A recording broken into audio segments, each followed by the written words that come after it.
Bismillahirrahmanirrahim. Al-hikayatu tsaniyata asyarah fil mubahasati. Hikayat yang ke-18 menceritakan tentang pembahasan atau berdebat. Hikayat yang ke-18 menceritakan tentang perdebatan dalam ilmu. Hukiya anna Syekh Ahmad Ibn Qasim tilmiza Syekh Ahmad bin Hajar zahaba ila Misra. Telah diceritakan bahwasanya Syekh Ahmad bin Qasim muridnya Syekh Ahmad bin Hajar.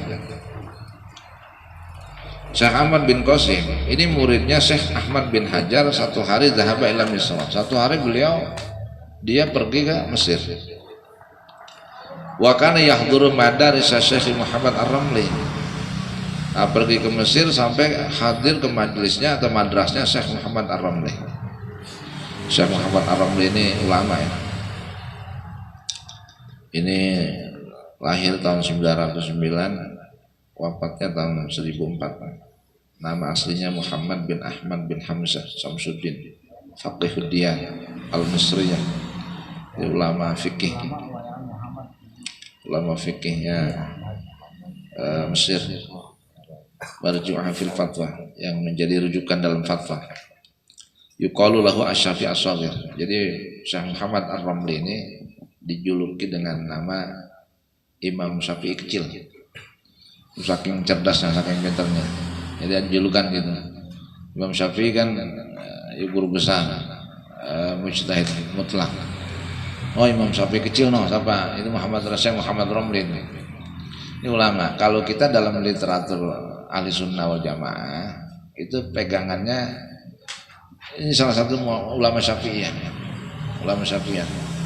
Muhammad Ramli ini. Iya, Imam Ramli ini. Iya, Imam Ramli ini. Ini kan beliau itu mujaddid al-qarn al-ashir. Jadi mujaddid ke-10. Kurun ke-10.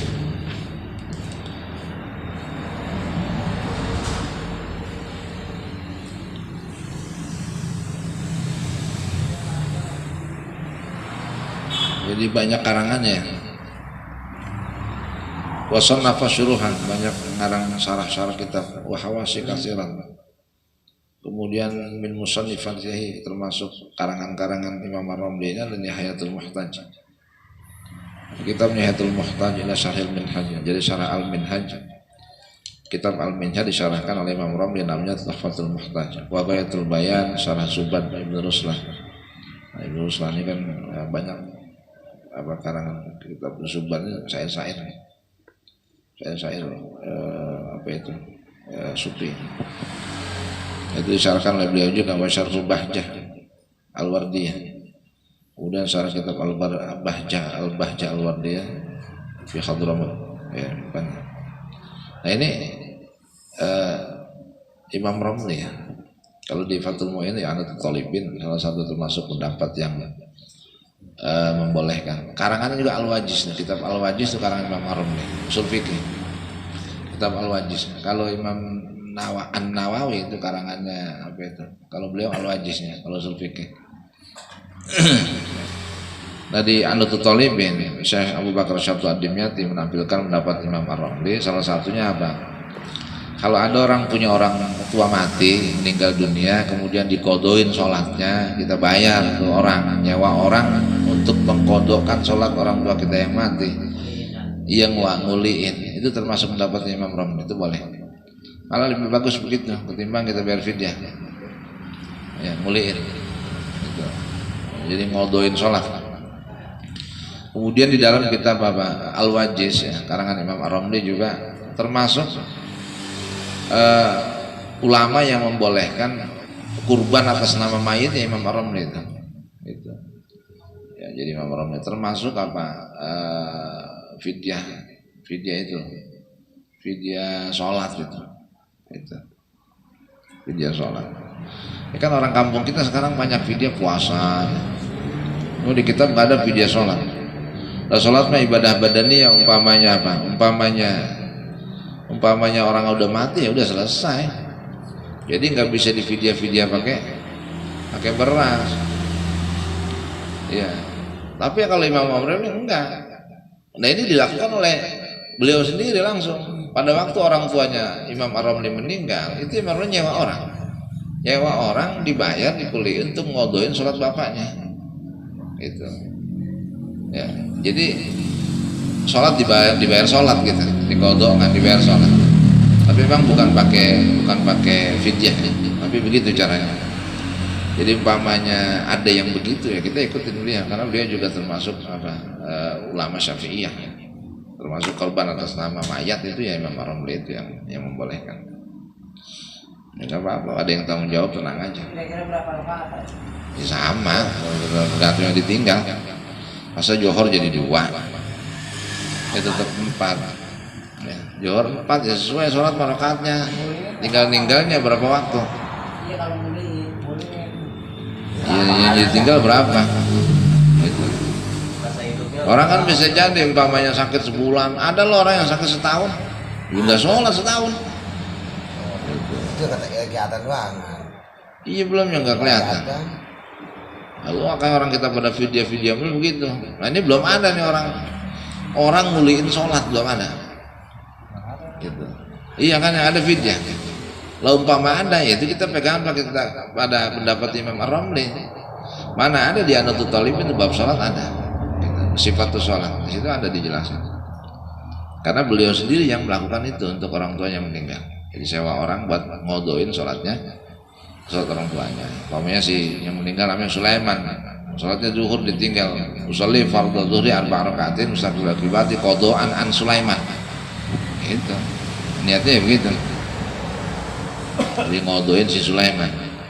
Tadi bagi-bagi tuh, Johor siapa, asar siapa, selesai. Gitu. Umpamanya sehari 10 kali sholat, 10. Nah, proyek lagi aja nih.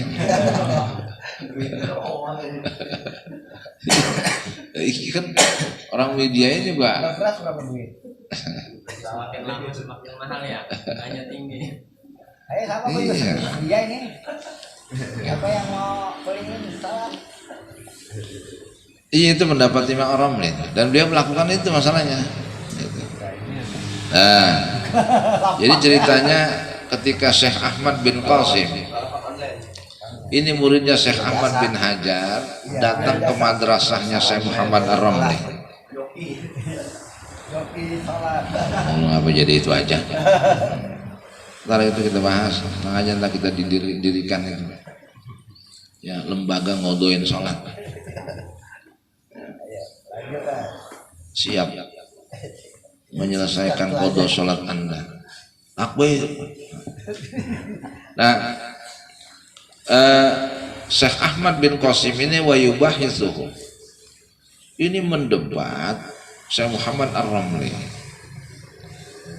Hatta inna Syekh Ar-Ramli yutali'u katsiran wa yabitu sahiran li tahqiqil mubahati mabahisi wal masail. Saking Imam Ramli didebat oleh Syekh Muhammad Syekh Ahmad bin Qasim itu sampai-sampai Imam Ramli itu mutolaah, banyak mutolaah dan apa? Gak tidur-tidur membahas beberapa masalah. Jadi apa ya? Ya namanya orang didebat kan dia akan banyak belajar supaya bisa jawab. Ini kelakuan Syekh Ahmad bin Qasim, muridnya Syekh Ahmad bin Hajar ini. Akhirnya ibunya tahu gitu, ibunya Syekh Muhammad Ar-Ramli, Imam Ar-Ramli tahu ibunya. Faqalat maka berkata ummuhu lahu, ibunya Imam Ar-Ramli berkata kepada Imam Ar-Ramli, malaka ya Muhammad, apa tut'ibun nafsaka fil mutalaati, apa yang membuatmu banyak mutalaah belajar wahai Muhammad? Kamu belajar kok sampai segininya, banyak baca kitab, banyak baca sampai begadang larut malam. Ya mutolaah, yang apa jadi ngoyo, menjadikan kamu susah banyak belajar. Faqala maka berkata si Imam Ar-Ramli laha kepada ibunya, inna rajulan ghoriban dakhalal balada wa yahduru madarisana wa yubahithuna fil masaili. Beliau ngomong sama maknya gini, Iya ibu, ada orang asing datang ke madrasah saya, kemudian apa, orang itu membahas satu masalah banyak bertanya kepada saya, kemudian wahadzal ladzi hamalani ala kasratil mutalaati, sehingga atas ya banyak pertanyaan itulah, banyak perdebatan saya dengan dia menjadikan saya banyak belajar akhirnya untuk menjawab pertanyaan-pertanyaannya. Ya emaknya kasihan, emang ngapa ini jadi begini, belajar sampai nggak berhenti begadang gitu, kasihan emaknya. Iya begitu kira-kira, emang apa mulanya? Akhirnya kan malam itu ditanya, falamma asbahat sa'alat anir rajuli al-gharibi fadalluha alaihi wa ja'at ilaihi wa qalat lahu anta mamnu'an min khuduri madarisi waladi Muhammadin. Akhirnya emaknya pagi-pagi nanya sama orang-orang, mana itu orang asing yang datang kemari. Nah, akhirnya orang-orang ngasih tahu itu umi orangnya dia. Akhirnya sama ibunya mendatangi itu orang asing itu, ya si Syekh Ahmad bin Qasim itu didatangi oleh ibunya Syekh Muhammad Ar-Ramli, Imam Ar-Ramli, dan ibunya berkata kepada orang asing itu, Syekh Ahmad bin Qasim, anta mamnu'un min khuduri madarisi waladi Muhammadin. Apa? Anda itu dilarang datang ke madrasah anak saya si Muhammad. Artinya bahasanya begitu. Bahasa kita pergi sono loh, jangan belajar di sini. Ya, mungkin pusing aja. Anakku jadi kagak tidur gara-gara lo, gitu bahasanya. Jadi emaknya ngomel, emaknya ini ulama, emaknya ngomel. Imam belain anak wajar, lagi ulama, kita jaga anak. Bocah jelek juga kalau sampai emaknya kesian mau dibelain emaknya. Apalagi bocah rajin namanya orang alim, ulama, jadi ulama aja padahal. Imam Ar-Ramli udah jadi ulama. Ya, tapi dia keteter gara-gara si Muhammad Qasim ini. Akhirnya apa? Emaknya ikut campur, turun tangan, diomelin itu orang, diusir. Soalnya pergi lo. Ngapain lo ada di madrasah sekolah anak bol? Ribet aja. Anak gua kagak tidur gara-gara lu di sini. Hanya lu berdebat lo. Nah ini dianggap ya, karena ini masalah perdebatan, ini dianggap wahadza minha rahmatul abawain. Ini adalah nilai kasih sayang orang tua kepada anaknya. Gitu. Jadi suatu saat umpamanya, ya karena yang dibahas agama, pelajaran, ilmu bukan diperdebatkan, gitu maksudnya. Anak gua sampai lu mau jatuhin begitu, tanya apa aja, orang kesian buat gue liat kagak tidur, ngopi mulu mau rokok. Ya kagak ini masih lah, ini mah gak ada ya, ya gak ada gitu, ngopi ngerokok, ngopi makan juga kagak, mesti makan sampai adem tuh nasi, sayur oyong kagak dimakan. Habis cilok udah kering udah geseng gara-gara didebat mulu, akhirnya diusir tuh orang lemahnya. Nah pandangan kita, ulama kok ngadu sama emak. Oh tapi saya Muhammad Qasim payah lo mainnya bawa emak. Payah lo ulama jadi kiai, jadi apa lo masalah bawa emak, bukan masalah itu. Ini ditegaskan masalah perdebatan bahwasanya apa? Lah ketika orang tua ngusir karena anak bukan disakitin, bukan ilmu, bukan diperdebatkan. Lah ini merupakan, jadi orang tuanya Imam Ar-Ramli mengusir orang itu dari pesantrennya, ini dasarnya adalah rahmatun lil abawain, semata-mata karena kasih sayang orang tua kepada anak, sehingga jangan sampai begitu gitu. Ya karena orang kalau mau belajar ya silakan, tapi kalau mau mendebat gurunya, lu mau ngadu ilmu, ya nyari perkara, apa mau pinter-pinteran atau mau apa gitu.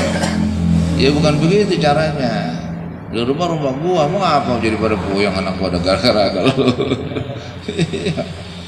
kan begitu istilahnya. Jadi semata-mata itu artinya apa? Ini boleh begitu, orang tua ngusir boleh gitu ya. Iya, ini itu fatul asyraf. Kemudian al-hikayatu salisata asyarata. Kemudian ada pun cerita yang ke-13 itu tentang fi akibatil tilmidzi al-kaslani. Cerita yang ke-13 tentang apa? Tentang akibat murid yang malas. Jadi iya, murid kalau malas ini dengerin nih. Murid malas. Jadi pondokin lama-lama sama orang tua, dikirimin duit banyak, itu makan lo minum doang, ngopi emang rokok mulu, belajar kagak. Gitu. masih mending datang. Baru datang.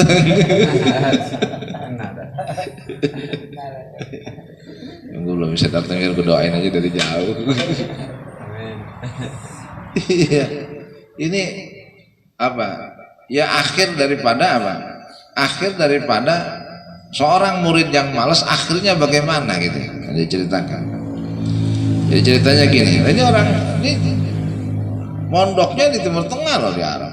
Tapi orang-orang kita nih. Ja'a rajulun min Jawata ila ribati siyuna li talabil ilmi indal Habib al-Habsyi. Ada orang Jawa, seorang laki-laki orang Jawa itu mondok ke pondokannya Siyun. Siyun itu Hadramut ya. Nomor 17 bawahnya itemnya Hadramut. Jadi ada orang dari tanah Jawa nuntut ilmu mondok kepada Habib al-Habsyi. Akan tetapi lakinahu kaslan, orang itu malas belajar. Lawa sementara wakan abu fi Jawata yatamanna ayyakuna waladuhu aliman, sementara orang tuanya di tanah Jawa berharap anaknya jadi orang alim karena sekolahnya jauh di Hadramut pondoknya. Ini pernah terjadi berarti orang dari Indonesia ini. Entah siapa orangnya nih. Akhirnya apa? Fa arsala ilaihi malan katsiran i'anatan lahu ala talabil ilmi. Orang tuanya ngirim wesel lah bahasanya, banyak duit dikirimin ke sana supaya anaknya bisa belajar di sana di Hadramut. Wastamala waladahu dzalikal mala lil akli wasyurbi. Nah, sementara duit yang dikirimkan oleh orang tuanya itu digunakan makan dan minum oleh anaknya, ngopi ngerokok, dirokok mulu, ngopi mulu di warung, ngopi itu. Kopi mik. Ini kalau ada RJ ini nggak ada tukangnya. Makan minum. Ya. Hadramut. Lawakan abuhu yadunnu anna waladahu qad qara'al kawakib summa qatrin nada summa alfiyata wa hakadha. Nah, sementara orang tuanya di tanah Jawa menyangka anak saya udah belajar kitab al-kawakib, udah belajar kitab qatrun nada, udah belajar apa alfiyah wahakaja dan kitab-kitab yang lain, pasti dia udah belajar di Hadramut. Ini lagi Hadramut ya. Nah falamma madha khamsa sinina au aktsara raja'al walad. Nah ketika masa telah lewat 5 tahun, berlalu waktu 5 tahun lebih ya, akhirnya anak itu pulang. Anaknya pulang wa aqada abuhu diyafatan liqudumihi. Nah, sementara apa? Sementara bapaknya membanggakan anaknya, jadi ngundang tamu-tamu ke rumahnya karena anaknya mau pulang. Itu. Wada'an nas ilaiha, dan mengundang orang datang ke situ. Artinya gini, bahwa di sini kan ada bahasa ini kan sama karena ceritanya orang-orang dari tanah Jawa yang mau kuliah ke Hadramut ngaji di sono karena malas, akhirnya kan pulang ke kampung. Begitu pulang kampung ke Jawa, bapaknya apa? Ngundang orang-orang kampung bahwa anaknya mau pulang gitu. Itu kan adat kita tuh. Ini ceritanya juga sama begitu. Wa aqada abuhu diyafatan liqudumihi wa da'ana sailaiha. Nah, orang tuanya, si bapaknya ini mengadakan selamatan subuhan untuk apa? Kedatangan anaknya pulang dari Hadramut. Wa da'ana sailaiha, kemudian orang tuanya mengundang orang-orang untuk hadir ke rumahnya. Akhirnya fa'amaruhu ayatakallama. Orang-orang yang hadir itu kan datang selamatan. Anaknya nyampe pulang. Nah, masyarakat pada ngomong fa'amaruhu ayatakallama fala yaqdir. Ini anak Anda udah pulang dari Hadramut, sekarang coba apa dia bisa cerita tentang apa di sana, tentang keilmuan. Orang-orang pada nanya, pada ngetes lah bahasanya, supaya dia bisa bicara, memberikan kajian ilmiah pada waktu itu. Ternyata fala yaqdir, dia nggak bisa itu anak.